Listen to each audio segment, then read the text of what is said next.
السلام علیکم لسنر، کیسے ہیں آپ؟ میں امید کرتی ہوں آپ خیریت سے ہوں گے۔ اللہ ہم سب کو اپنی ایمان میں رکھے اور شیطان کے شر سے بچائے، آمین۔ یہ واقعہ میرے رشتہ داروں کے ساتھ پیش آیا جو کہ آج سے 3 سال پہلے کا ہے۔ انہوں نے فارم ہاؤس جانے کا پروگرام بنایا جو کہ گھاروں کے قریب ہے۔ انہوں نے وہاں رات اسٹے کرنے کا بھی پروگرام بنایا۔ جب وہ فارم ہاؤس پہنچے تو تقریباً شام کے 5 بج رہے تھے۔ فارم ہاؤس بہت بڑا تھا۔ وہاں پہنچنے کے بعد لوگ اپنی اپنی ایکٹیویٹیز میں لگ گئے۔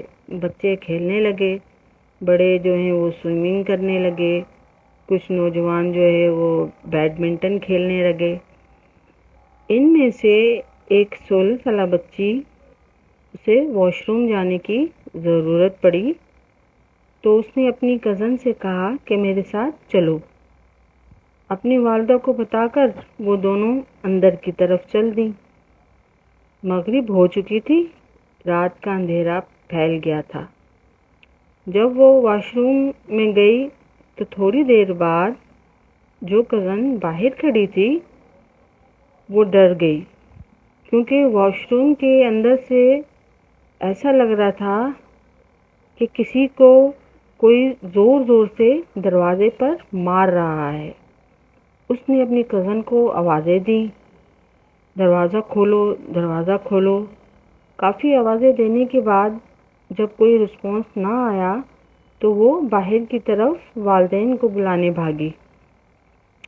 تمام لوگ اکٹھے ہو گئے اور کزن کو آوازیں دینے لگے، مگر کوئی جواب نہ آیا تو انہوں نے دروازہ توڑنے کا فیصلہ کیا۔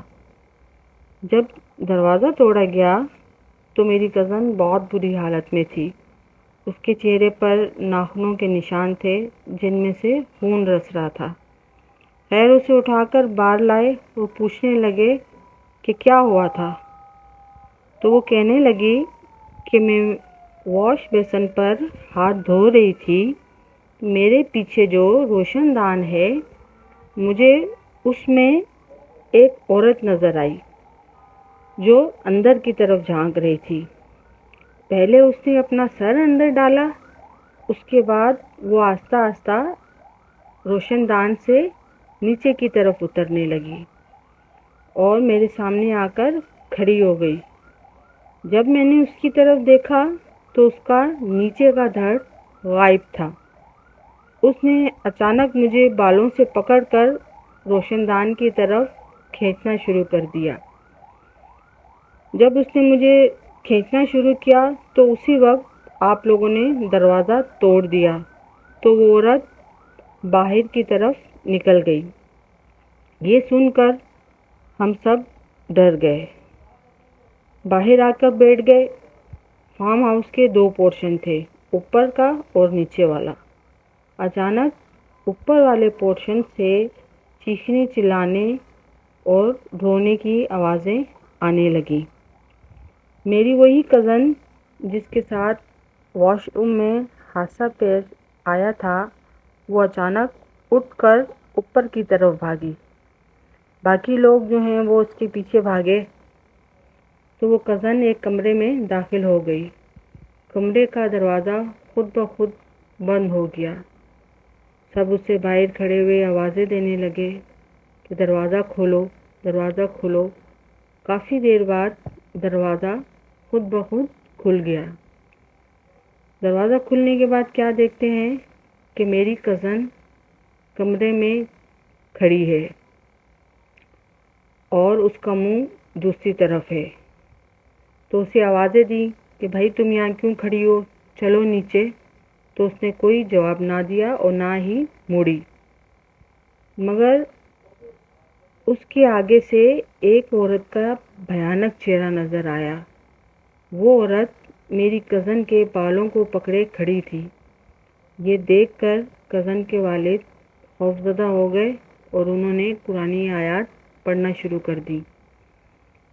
تو اس عورت نے میری کزن کو چھوڑ دیا اور باہر کی طرف آنے لگی۔ جب وہ باہر آنے لگی تو سب نے دیکھا کہ اس کا نچلا دھڑ غائب تھا۔ وہ اپنے آپ کو گھسیٹتے ہوئے باہر آ رہی تھی۔ یہ دیکھ کر تمام لوگ ڈر گئے اور باہر کی طرف بھاگے۔ میرے کزن کے والد نے تمام لوگوں سے کہا، یہاں سے نکلنے کی کرو۔ سب لوگ بس کی طرف بھاگے، تمام سامان چھوڑ کر۔ جب فارم ہاؤس کے مین گیٹ پر پہنچے تو وہ بند تھا اور چوکیدار بھی غائب تھا۔ گیٹ کھل نہیں رہا تھا، جبکہ اس کے اوپر نہ کوئی لاک لگا ہوا تھا اور نہ ہی کوئی تالا لگا ہوا تھا۔ عورتیں اور بچے رونے لگے۔ فارم ہاؤس سے مسلسل ہنسنے، چیخنے اور رونے کی آوازیں آ رہی تھیں اور وہ خوفناک عورت پہلی منزل کی کھڑکی میں معلق تھی اور ہمیں دیکھ کر ہنس رہی تھی۔ تمام لوگوں نے قرآنی آیات کا ورد جاری رکھا تو مین گیٹ خود بخود کھل گیا۔ سب باہر کی طرف بھاگے اور بس میں سوار ہو گئے اور مسلسل قرآنی آیات جاری رکھی۔ جب گھاروں کے مین روڈ پر پہنچے تو چوکیدار آتا ہوا نظر آیا۔ والد نے اس سے سارا معاملہ ڈسکس کیا تو وہ چپ کر کے سنتا رہا، کچھ نہ بولا۔ والد نے جب اسے زور دے کر پوچھا تو اس نے بتایا کہ یہ فارم ہاؤس ہانٹیڈ ہے۔ یہاں رات میں رکنے والی فیملیز کے ساتھ ایسے ہی واقعات ہوتے ہیں۔ اس نے بتایا، آج سے تقریباً 6 سال پہلے کچھ لڑکے اپنی دوستوں کو لے کر یہاں آئے تھے اور رات اسٹے کیا تھا۔ ان میں سے ایک لڑکی کو کسی نے 2 ٹکڑوں میں قتل کر کے مار دیا تھا۔ یہ حادثات اسی واقعے کے بعد سے پیش آنا شروع ہوئے۔ ہم تو اللہ تعالیٰ کے حکم سے خیر خیریت سے گھر واپس آ گئے۔ اللہ سب کو اپنی حفظ و امان میں رکھے۔ تو لسنر، کیسی لگی آپ کو میری سٹوری؟ امید کرتی ہوں آپ کو پسند آئی ہوگی۔ اللہ حافظ، دعاؤں میں یاد رکھیے گا۔